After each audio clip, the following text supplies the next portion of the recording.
goes to what? Is Martha?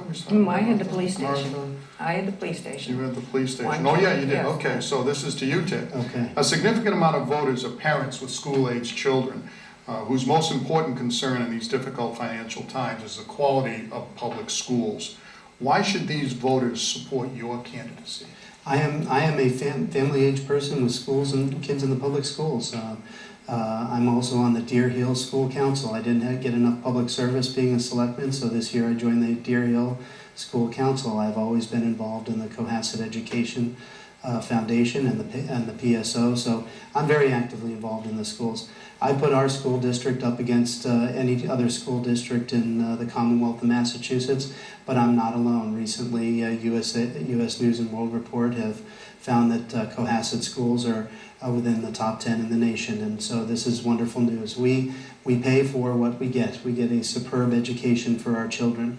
If you look how every level of student that takes the MCAS scores does, they continue to exceed expectations. If you look at where people graduating from the Cohasset school system are going to college, it's wonderful to see that they have not only the best schools in their horizon, but they have choices also.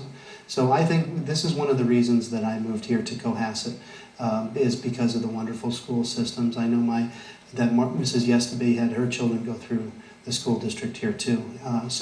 This is something that I am very willing to invest in. A number of years ago we made a decision that 61% of the annual budget and 39% would go towards school investment and 39% towards the town management and operation. We're sticking to that. This year we've had, probably under my leadership, the best working relationship between town management, the school superintendent, and the school board. I was very honored to be selected to be part of the selection committee to hire Barbara Cataldo, the new superintendent. And this is a working relationship that is incredibly important to go well in a place like Cohasset. Thanks, Ted. Martha? Okay, well, of course you all know that my 4 children graduated from here, and the reason I moved here, my stepmother was involved with education, and she was a direct descendant from Horace Mann, the educator, and she investigated the school system, and we were 10th, and now we're back to 10th. And I had 6 very good years on the school committee, and I worked at curriculum. But I also had an opportunity several years ago. I was invited to be on Laura Stone's curriculum committee, and we worked very hard. We had teachers. We had the best group of people of all sorts, teachers and parents, and I was a former school person.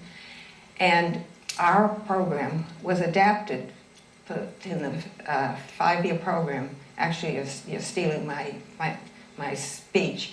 And the CFO took some of it, and the parents all worked it, and it's been, I think this is part of the reason it's now back up. We're 10th in the survey, not one of the top. We're actually 10th, and I think that's wonderful. My children went to wonderful, wonderful schools, and I have actually grandkids. One of them's going to medical school, so from them. And they come back for reunions, and I live right next to the Deer Hill in Osgood, and I'm a garden club member, and we have a garden club. We have junior gardeners all year at Deer Hill, and I went to the last one. And we've done that for years. We plant trees, and I see the children all the time. I'm very actively working with kids too. But the money, while not being